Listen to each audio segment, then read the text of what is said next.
오늘 말씀은 사도행전 4장 5절에서 12절 말씀으로 예수 그리스도 구원의 유일한 이름이라는 말씀의 제목으로 함께 말씀을 나눕니다. 네, 한 주 동안 여러분들의 삶에 주님의 귀한 주님이 주시는 은혜와 사랑이 충만했음을 믿습니다. 여러분들 한 주 동안 삶에서 여러분들은 누구의 이름을 그토록 많이 부르시며 살아가셨습니까? 한번 되돌아보시기 바랍니다. 여러분들이 하나님 앞에 나와 기도하였으면 또 그 자리에서 주님의 말씀을 꼭 붙들고 기도하셨으면 누구보다도 주의 이름으로 기도하셨으리라 믿습니다. 우리가 기도하면 주의 이름을 부르지 않을 수가 없지요. 저도 삶을 통해서 우리 집에 있을 때 자녀들 이름 선우야, 정우야 이렇게 부를 때 이렇게 항상 보면 항상 이름을 부를 때는 뭔가 요청을 해요. 선우야 좀 말 좀 들어라. 선우야 밥 좀 먹어라. 선우야 공부 좀 해라. 정우야 형아 말 좀 듣고 부모님 좀 엄마 말 좀 들어라. 항상 이렇게 요청을 해요. 하고 사모 이름을 부를 때도 밥 좀 주라. 이렇게 밥 좀 뭐 좀 찾아줘. 이렇게 항상 부를 때는 이름을 부를 때는 그 이름에 요청을 하게 되어 있습니다. 그래서 우리가 주님의 이름을 부르지 않으면 그 주님 앞에 우리도 요청을 할 수가 없어요. 그래서 여러분들이 주님의 이름을 부른다, 주님을 찾는다라는 것은 여러분들의 삶에 여러분들의 간구, 여러분들의 요청이 주님 앞에 요청이 되는 거예요. 풀려지는 겁니다. 그래서 이름이라는 것 자체가 뭐냐면 한 사람을 지칭하는 고유한 단어인데 이것은 보통 그 이름에 담겨져 있는 의미가 있다라는 거죠. 이름에는 그 각자의 문화적인 그 또 언어에 따라 해석하는 일들이 있습니다. 성경에도 그냥 이름이 지어지지 않죠. 그 이름마다 다 뜻이 있습니다. 그리고 그 이름을 부르는 것은 불려진 대로 되기를 원하는 마음에서 불려진다라는 거예요. 이름이. 그래서 이름은 이름대로 이루어지길 바라는 바람이 담겨져 있다. 우리도 자녀들에게 이름을 지어줄 때는 그러한 자녀처럼 살아가기를 원하는 것이죠.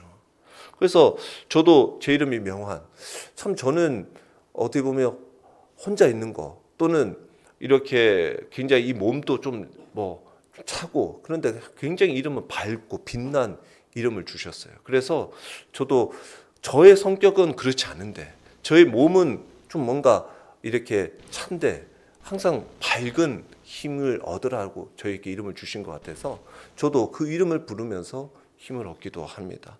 바라기는 오늘 말씀과 같이 우리는 예수 그리스도 이름으로 구원받고 예수 그리스도를 부르고 예수 그리스도를 꼭 의지하는 믿음의 삶이 되어야 될 줄 믿습니다. 그러면 그 예수 그리스도의 이름이 좀 어떤 뜻인가 먼저 그 의미를 먼저 좀 살펴보면 좋겠습니다. 예수라는 것은 히브리어로 여호수아입니다. 그래서 뜻은 여호와는 구원이시다. 여호와께서 구원하신다라는 뜻을 가지고 있어요. 그리스도라는 것은 히브리어로 메시아입니다. 바로 기름 부음 받은 자라는 것이죠. 그래서 예수 그리스도는 하나님이 보내신 구원자다. 기름 부음 받은 왕이다.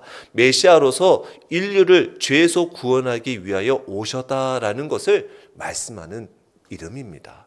그래서 마태복음 1장과 누가복음 3장에는 예수님의 족보가 나오지요. 예수님이 이스라엘의 합법적인 왕이라는 사실을 증명하기 위하여 마태는 이 족보를 쭉 나열을 했습니다. 그리고 마태복음 1장 21절에도 보면 주의 사자가 그 요셉에게 나타나서 장차 태어날 이 아이를 이름을 예수라 하라라고 아예 그 이름을 알려줍니다. 그리고 그는 어떤 자다? 그가 자기 백성을 그들의 죄에서 구원할 자이십니다 라고 말씀하고 있습니다.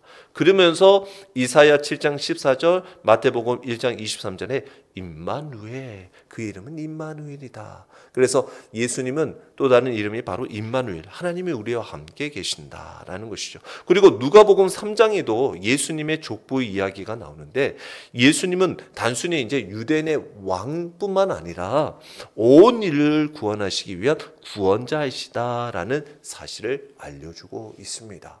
그런 가운데 요한복음 16장 23절 하반절부터 24절의 말씀에 보면 예수님은 제자들에게 또 우리들에게 이렇게 말씀하십니다. 너희가 무엇이든지 아버지께 구하는 것을 내 이름으로 주시리라. 지금까지는 너희가 내 이름으로 아무것도 구하지 아니하였으나 구하라. 그리하면 받으리니 너희 기쁨이 충만하리라. 아멘. 요한복음 16장 26절 상반절에는 그날에 너희가 내 이름으로 구할 것이요 라고 말씀하고 있습니다. 우리는 예수 그리스도의 이름을 자랑하고 예수 그리스도의 이름을 전하고 예수 그리스도의 이름으로 기도하며 살아가는 자들입니다. 그래서 저도 예수 그리스도 이름으로 나아가서 전도하고 예수 그리스도 이름으로 살아가는 저의 삶, 예수 그리스도 이름이 없이는 제 삶이 전혀 나타나는 것이 없어요. 그 여러분들도 여러분들의 삶에 예수 그리스도 이름을 빼고는 여러분들의 삶이 뭘 증명하고 나타낼 수 있습니까? 아니 혹여 예수 그리스도 이름 빼고도 여러분들이 살아간다면 과연 여러분들과 예수 그리스도와는 무슨 관계로 살아가고 있습니까? 여러분들의 삶의 모습 어디에든 예수 그리스도 이름이 항상 함께하기를 축원합니다.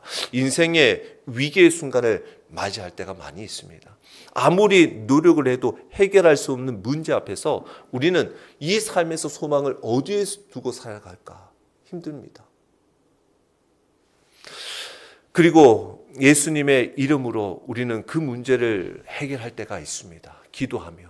그러면 간혹 사람들이 어떻게 그런 일들을 해결했냐라고 궁금해하면서 물을 때가 있습니다. 오늘 본문의 말씀처럼 누구의 권위로 그것을 했냐라는 질문을 받는 이 베드로의 말과 같이 말입니다. 그래서 학교에서도 직장에서도 혹은 가정에서 우리는 어떤 일을 할 때에도 근거가 있어야 되는데 오늘 이 초대교회에서 베드로와 요한은 이와 같은 질문을 받지요. 너희가 무슨 권세와 누구의 이름으로 이 일을 행하였느냐라는 것. 이것은 우리도 예수 그리스도와 함께 살아가다 보면 이러한 질문을 묻는다라는 거죠. 당신은 왜 예수 그리스도를 증거하냐? 왜 예수 그리스도 이름뿐이냐? 왜 예수 그리스도여야 하냐? 너는 왜 예수 그리스도를 믿느냐? 이때 베드로는 성령 충만하여 예수님이 사람들이 버린 돌이었지만 하나님께서 그분을 구원의 기초가 되는 모퉁이의 머릿돌로 삼으셨다라고 말씀하고 있습니다. 구원의 기초가 되셨다라는 것입니다. 또한 우리 인생에 가장 중요한 선택을 해야 할 때가 오지요. 그때 어떤 선택을 하느냐에 따라서 때로는 그 선택의 길이 다양해 보이기도 합니다. 그러나 어떤 길은 오직 하나일 길에만 있을 때가 있습니다. 그래서 오늘 우리에게도 주는 질문이 있습니다. 바로 구원은 어디에서 오는가라는 질문입니다. 여기에 베드로는 오늘 담대하게 말씀하고 있습니다.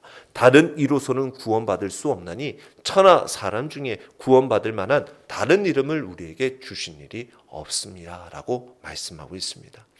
우리는 예수 그리스도만이 유일한 구원의 일이며 길이며 또한 그 삶을 살아가는 확신과 선포하며 살아가야 될 줄 믿습니다. 그 길에 하나님이 함께 하시고 놀라운 구원의 역사들을 이루어 주실 줄 믿습니다. 어느 날 배가 바다 한가운데 침몰했습니다. 승객들은 필사적으로 살 길을 찾았지요. 근데 바다에는 오직 한 척 그 구명 보트만 떠 있었습니다. 배에 타려면 배에 타려면 선장의 지시를 따라야 했습니다. 그러나 어떤 사람들은 나는 수영을 잘하니까 괜찮아. 얼마든지 그 구명보트 없어도 되라고 바다에 뛰어내렸습니다. 어떤 사람은 또 나는 다른 방법이 있을 거야. 거기에 사람들이 너무 많아서 내가 어떻게 타? 아니 나는 거기보다 더 좋은 방법이 있을 거야 하고 다른 방법을 찾아 구명보트를 타지 않았습니다. 근데 결국 살아남은 사람은 구명보트를 탄 사람들만 살았다라는 것이죠. 이처럼 구원의 길은 우리에게 많은 길이 있어 보이나 오직 하나뿐입니다. 많은 사람들이 자신의 방법으로 구원을 받으려고 하지만 하나님께서 주신 유일한 길은 예수 그리스도 뿐입니다. 예수님만이 우리의 구명의 보트이기도 하며 우리를 붙잡아 주시고 우리에게 영원한 생명을 주시는 분이십니다. 그래서 그 주님을 우리는 꼭 붙들어야 합니다. 오늘 말씀에도 보면요, 사람의 권세를 의지하는 사람들이 나옵니다. 예수의 이름을 의지하지 않고 붙들지 않는 사람은 무엇을 쫓아? 사람의 힘 권세를 의지합니다. 오늘 그러한 사람의 권세를 의지하는 종교 지도자들의 모습이 오늘 5절과 6절의 말씀입니다. 본문에는 공회회 그 회원들이 대제사장들과 장로들과 서기관들로 이루어진 유대 종교 지도자들이었지요. 그들은 성전을 장악하고 있었고 그 율법을 해석하는 권위를 가지고 있었습니다. 하지만 그들의 관심사는 그 진리의 말씀이 아니라 자신들이 가지고 있는 그 자리를 지키고자 하는 기득권만 가지고 있었습니다. 이들은 하나님을 섬긴다고 했지만 정작 하나님의 귀한 그 구원하심으로 오신 예수님은 배척했던 자들이었습니다. 오늘 말씀에 나오는 6절에 대제사장 안나스와 가야바와 요한과 알렉산더라고 되어 있습니다.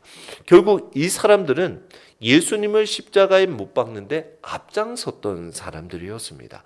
요한복음 18장에 보면 예수님이 잡히셔서 먼저 갔던 곳이 바로 이 대제사장 안나스 그리고 가야바 앞에였습니다. 그리고 그들은 여전히 자신의 권위를 유지하려고 했고 하나님의 역사를 받아들이지 않았습니다. 그들은 자기들이 예수 그리스도를 십자가에 못 박게 했음으로 말미암아 예수님보다 자신들이 더 힘이 있다라고 생각하고 있었을 것입니다. 사람의 권세를 의지하는 신앙은 결국 하나님을 대적하는 모습이 나타나게 되었습니다. 그들은 눈앞에서 기적을 보고도 그 능력의 근원을 인정하지 않았습니다. 사도행전 3장에 보면 베드로와 요한이 이제 정해진 시간, 지금으로 말하면 우리로 말하면 한 오후 한 3시쯤 이제 성전에 올라가 기도하러 올라가는 가운데 성전 그 미문에 앞에 못 걷는 자가 있었다라는 것이죠. 그 자를 베드로는 자신이 은과 금은 없더라도 내게 있는 나사렛 예수의 이름으로 일어나 걸어라 라고 했을 때 그 이름으로 그 앉은 걷지 못하던 그 앉은 뱅이가 일어나게 되어졌다라는 것이죠. 그 사람과 지금 옆에 함께 얘기를 하고 있었습니다. 그래서 그 사람의 일어난 기적은 안 믿을 수가 없어요. 근데 그 기적을 보면서 그 능력에 왜 이 일이 일어나게 된 근원은 전혀 알려고 하지 않았다라는 겁니다.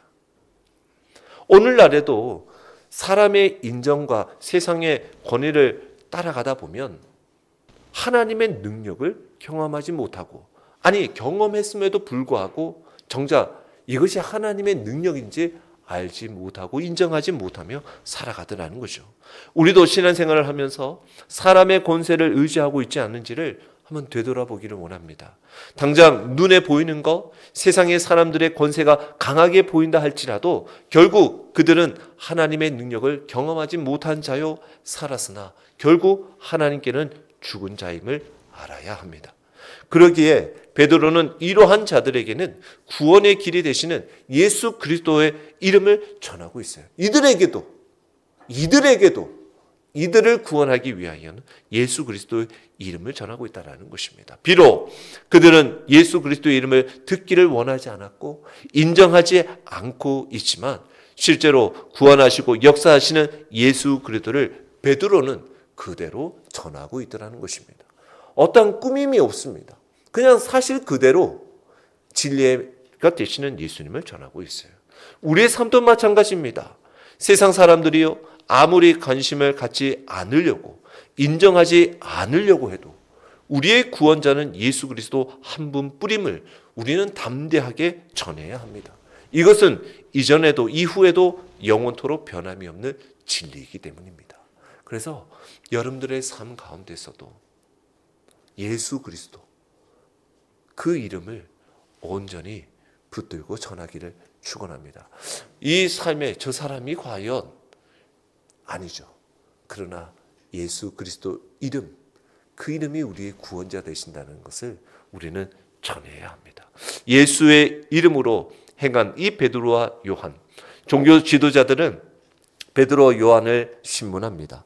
너희가 무슨 권세와 누구 이름으로 이 일을 행하느냐? 그들이 문제 삼는 것은 바로 이름과 권세였습니다. 당시 유대 사회에서의 이름은 권위를 의미했습니다.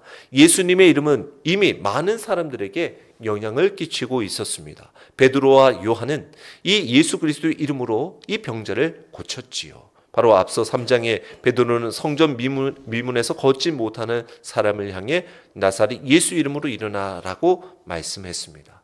이 기적은 단순한 치유가 아닙니다. 예수님의 이름으로 가진 권세를 증거하는 사건이었죠. 그래서 그들에게 질문은 너희들 누구 이름으로 권세로 이 일을 행하였느냐라고 하지만 답변으로는 베드로가 9절에 보면 말하고 있는 것이 뭡니까? 만일 병자에게 행한 착한 일에 대하여 이 사람이 어떻게 구원을 받았느냐라고 말하고 있어요.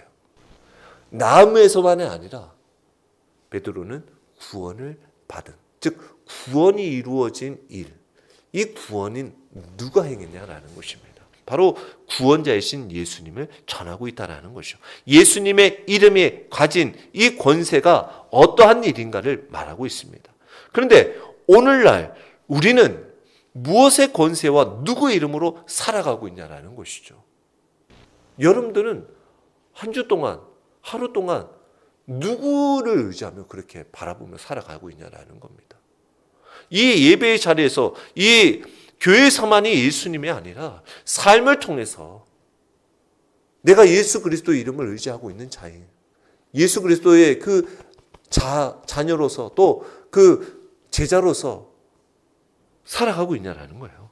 유대 종교 지도자들은 사람의 권위를 붙들고자 하고 있었어요. 근데 베드로와 요한은 예수 그리스도 이름을 붙잡고 있었습니다. 이 두 분류의 사람 중에 우리는 누구를 닮아가고 있냐라는 거예요. 내가 사람의 권세를 더 의지하고 있는가? 예수님의 이름을 더 의지하고 있는가?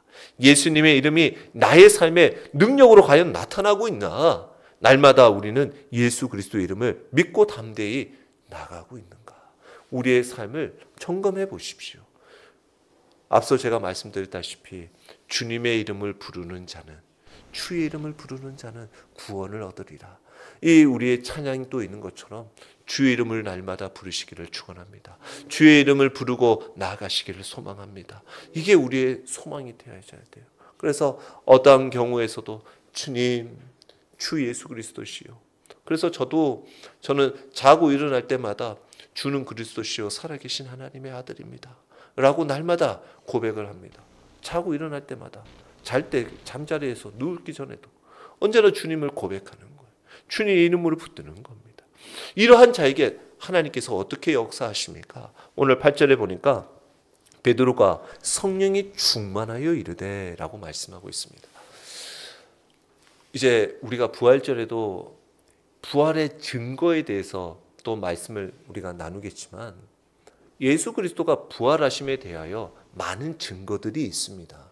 그런데 그 증거 중에 하나가 뭐냐면 제자들의 삶이 완전 바뀌었다라는 거예요. 부활하신 주님을 만난 제자들의 삶이 완전히 바뀐 것을 통해서 사람들은 주님이 부활하지 않고는 사람이 이렇게 바뀔 수가 있었을까라고 평가합니다. 바로 베드로가 그랬죠. 베드로가 예수님을 십자가에 못 박혀 돌아가시기 전에 베드로가 어떤 사람이었습니까? 예수님을 부인했던 사람이었습니다. 지금 이 자리에서 너 예수와 무슨 상관이야? 라고 하면 베드로는 저 이 사람 모릅니다. 예수 이름 모릅니다. 라고 했던 사람이었어요. 근데 부활하신 주님을 만난 베드로, 오늘 말씀에 성령 충만한 베드로는 예수님의 이름을 전하지 않고는 견딜 수가 없는 거예요. 우리가 부활하신 주님을 만났다? 내가 성령 충만하다? 내가 예수 그리스도의 이름의 능력을 의지하며 살아간다? 내가 예수 그리스도의 이름을 전하지 않고는, 말하지 않고는 견딜 수가 없는 거예요. 과거에는 예수님을 부인했던 베드로였지만 이제 성령 충만하여 담대하게 복음을 증거합니다. 성령 충만함은 우리에게도 담대함과 지혜를 줍니다. 우리도 성령의 능력으로 담대하게 예수님을 증거할 수 있고 증거해야 합니다. 신앙생활에서 우리는 사람을 두려워하는 것이 아니라 성령님을 의지해야 합니다. 우리의 말과 행동 속에 성령님의 역사하심이 나타나야 하는 것입니다. 여러분들의 삶에, 여러분들의 입술에 성령 충만한 삶의 증거가 있냐는 것입니다. 예수님의 이름에는 권세가 있습니다. 베드로는 오늘 9절과 10절의 말씀에 보면 모인 오늘 공회원들에게 너희가 십자가에 못 박았지만 하나님이 다시 살리신 나사렛 예수 그리스도 이름으로 이 기적이 일어났다라고 선포합니다. 당시 십자가에 못 박혀 죽은 자는 저주받고 오히려 자기네들이 십자가에 못 박았기 때문에 예수는 아무런 힘이 없는, 아무런 보잘것없는, 능력 없는 자라고 그들은 믿었다는 거예요. 그런데 아니 예수 이름으로 살아나는데, 예수 이름으로 사람들이 변화되는데, 예수 이름으로 이 앉은 자가 일어났는데, 우리 뒤에 오늘 말씀에도 보면 예수님을 믿고 이 말씀을 전하는 이 베드로를 통해서 어떻게 5천여 명 사람들이, 믿음의 자들이 세우시고 늘어나게 되어졌다라는 것입니다. 예수의 이름은 이처럼 능력이 있습니다. 예수님께서 십자가에 못 박혀 죽으셨지만 하나님께서 다시 살리셨습니다.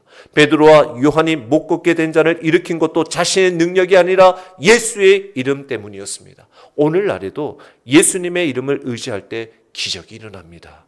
죄의 문제에서 자유함을 얻게 됩니다. 삶의 어려운 가운데서도 예수님의 능력을 경험할 수 있습니다. 한 사람이 희귀한 암에 걸렸습니다. 의사들은 이 병을 검진해 보니 그래도 이 병을 잘 다스리면 나을 수 있는 그 약이 있다라고 이야기했습니다. 치료약이 있다라는 거예요. 근데 이 환자는 아직까지 자기의 그 자연요법으로 한번 치료해 보겠습니다. 이 약보다는 내가 이 자연요법으로 한번 해보겠습니다라고 이 약을 거부했습니다. 결국은 그는 상태가 더 악화되었고 목숨을 잃게 되어졌습니다. 우리의 문제도 마찬가지입니다. 죄의 치료제는 오직 예수 그리스도 보혈뿐입니다. 세상에 있는 사람들은 착하게 살면 되지 않냐? 뭐 남들에게 피해 주지 않고 내가 좀 선한 일들을 행하며 살아가면 되는 거 아니냐? 다른 종교는 내가 명상을 잘하고 또 내가 자기 섬기는 그 신들에게만 잘하면 그들이 구원의 길을 열어줄 것이 아니냐라고 생각하며 예수님을 애써 거부하지요. 하지만 성경에서는 분명히 말씀합니다. 예수님 외에는 제사함과 영원한 생명이 얻는 길은 없다라는 겁니다. 예수님만이 우리의 길이요 진리요 생명이다라고 분명하게 말씀하고 있습니다. 여러분들도 우리가 주님 앞에 나와 예배하는 여러분들의 삶에 이와 같은 담대한 고백들이 있어야 합니다. 분명한 고백이 있어야 합니다. 너가 구원받기 위해서는 예수 그리스도를 믿어야 한다. 너의 죄는 예수 그리스도의 보혈로 씻음을 받아야 한다라는 분명한 고백과 여러분들의 삶에 선포가 있어야 될 줄 믿습니다. 이처럼 주님은 어떻게 보면 그들에게는 버려진 돌과 같았어요. 버려진 돌. 아무런 쓸모없는 버려진 돌. 그런데 이 버려진 돌이 어떻게 모퉁이의 머릿돌이 되어주시더라는 것입니다. 오늘 11절 말씀입니다. 이 예수는 너희 건축자들의 버린 돌로서 집 모퉁이의 머릿돌이 되었느니라 라고 말씀하고 있습니다. 유대 종교 지도자들은 예수님을 십자가에 못 박았습니다. 그러나 하나님은 그 예수를 부활시키시고 구원의 기초로 세우셨습니다. 머릿돌이라는 것이 무엇입니까? 건축에서 가장 중요한 돌로 모든 구조를 지탱하는 기초가 되어집니다. 예수님은 교회의 기초시요 우리 신앙과 삶의 가장 중요한 분이십니다. 우리도 예수님을 우리의 삶의 기초로 삼아야 합니다. 세상은 여전히 예수님을 거부하고 배척하지만 우리는 그분 위에 우리의 삶을 세워야 합니다. 예수님이 나의 구원, 우리의 삶의 중심이 될 때 우리는 흔들리지 않는 믿음을 가질 수 있습니다. 그래서 우리가 날마다 하나님 앞에 나와서 주님의 이름으로 구하고 예배하는 것은 내가 다른 것에서 기초로 살아가는 것이 아니라 예수 그리스도 그분의 기초로 살아가겠습니다. 예수님이 사람들에게 버림을 받았지만 하나님께서는 그분을 구원의 기초로 삼으셨고, 과연 우리는 그 예수님의 이름을 얼마나 의지하며 기도하고 있냐는 거죠. 우리의 삶의 기초는 예수님인가 아니면 세상의 가치인가 한번 물어보십시오. 이 시간 스스로에게 질문하고 새로운 마음으로 예수님의 이름을 의지하여 삶의 기초를 예수님께 두시기를 결단하시기 바랍니다. 또한 성령의 능력으로 더욱 담대하게 예수님을 증거할 수 있는 삶이 되시기를 축원합니다.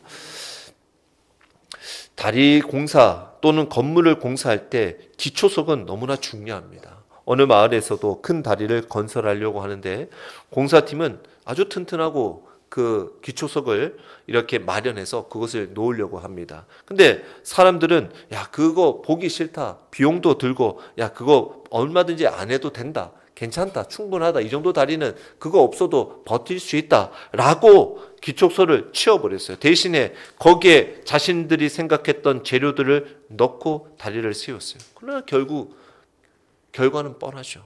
그 다리는 얼마 지나지 않아 무너지고 말았습니다.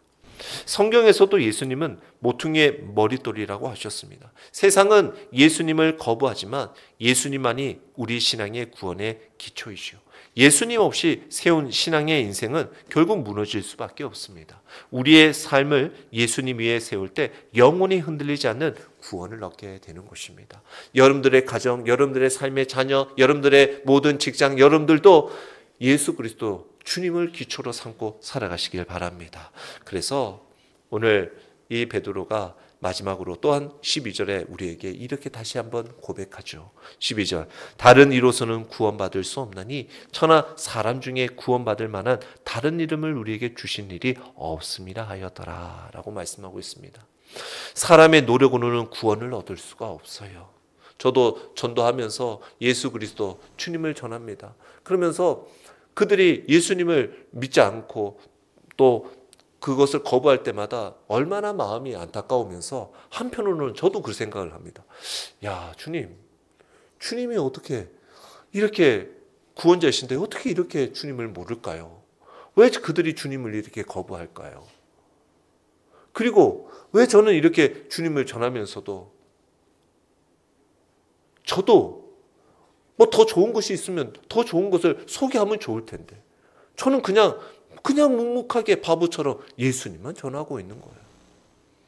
어떻게 합니까? 근데 주님은 그러는 거예요. 우리의 인간의 이 죄로 인해서 우리는 스스로 구원받을 수 없어. 우리는 내 혼자서 나 인간의 힘으로는 구원의 길에 이룰 수가 없는데 어떻게? 모든 사람은 죄인인데 모든 사람이 죄를 범하였음에 하나님의 영광이 이르지 못하더니 로마서 3장 23절 말씀에 그렇게 말씀하고 있어요. 그래서 인간은 노력으로 도덕적인 행위로 하나님 앞에 의롭게 설 수가 없다. 어떤 종교나 철학도 구원을 줄 수가 없어. 세상에 많은 종교 철학은 있지만 선을 행하고 또한 자신이 노력하면 구원을 얻을 수 있다라고 가르치지 모르지만 성경은 오직 하나님께서 정하신 방법, 구원이 그 하나님의 방법, 오직 예수 그리스도, 하나님이 주신 유일한 길, 예수 그리스도만이 필요하다라고 말씀하고 있다라는 것입니다. 우리 인간의 방법으로 우리가 세상을 살아감에 있어서 우리도 혹여 여러분들의 말씀의 삶에 무엇을 그렇게 여러분들의 삶에 두고 있냐라는 거예요. 여러분들 삶에 무엇을 그렇게 옆에 놓고 있냐라는 겁니다. 오늘 이후부터 예수 그리스도 주님의 이름만 두시기를 축원합니다. 그것은 바로 오직 예수 그리스도만이 구원이심을 말씀하고 있어요. 베드로는 분명하게 선언합니다. 아니요, 우리도 오늘 이 시간 여러분들이 이와 같은 고백이 있기를 축원합니다. 다른 이로서는 구원을 받을 수 없습니다. 예수님 외에는 그 어떤 사람도 그 어떤 신도 우리를 구원할 수 없습니다. 예수님만이 죄를 사하시고 하나님께 나아가는 길을 여셨습니다. 예수님만이 우리의 중보자이십니다. 디모데전서 2장 5절에 하나님은 한 분이시요 또 하나님과 사람 사이의 중보도 한 분이시니 곧 사람이신 그리스도 예수라라고 말씀하고 있습니다. 인간과 하나님 사이의 단절을 해결하실 수 있는 분은 예수님 분입니다. 예수님의 십자가와 부활이 구원의 확증입니다. 예수님은 우리의 죄를 대신하여 십자가에 죽으셨습니다. 하나님께서 그를 다시 살리심으로 예수님의 구원이 참되다는 것을 확증하셨습니다. 바로 예수님의 이름을 믿는 자에게만 구원을 주신다라는 거예요. 구원은 모든 사람들에게 열려 있습니다.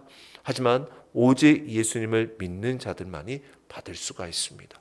구원은 예수님을 믿는 자들에게 주어집니다. 사도행전 16장 31절 주 예수를 믿으라 그리하면 너와 내 집이 구원을 받으리라. 구원은 우리의 행위가 아니라 예수님을 믿는 믿음으로 주어지는 하나님의 은혜이지요. 우리는 이 복음을 전해야 합니다. 세상에는 많은 사람들이 구원의 길을 찾지 않고 방황하고 있습니다. 우리가 복음을 전할 때 그들이 예수님의 이름을 믿고 구원받을 수 있습니다. 오늘 우리의 말씀을 통해서 이와 같은 확신과 신뢰하며 살아가길 원합니다. 인간의 노력으로는 구원을 받을 수 없다. 오직 예수 그리스도만이 유일한 구원의 이름이며 길이시다. 예수님의 이름을 믿는 자만이 구원을 받을 수 있다. 비록 세상 사람들은 예수님을 배척하고 있지만 하나님께서는 그분을 구원의 기초로 삼으셨습니다. 우리는 예수님의 이름을 온전히 의지하며 살아가야 합니다. 우리의 힘이나 세상의 방법이 아니라 오직 예수 그리스도의 이름을 믿고 의지하는 삶을 살아가시길 바랍니다. 그리고 우리의 삶이 예수 그리스도를 전하는 삶이 되기를 주님의 이름으로 축원합니다.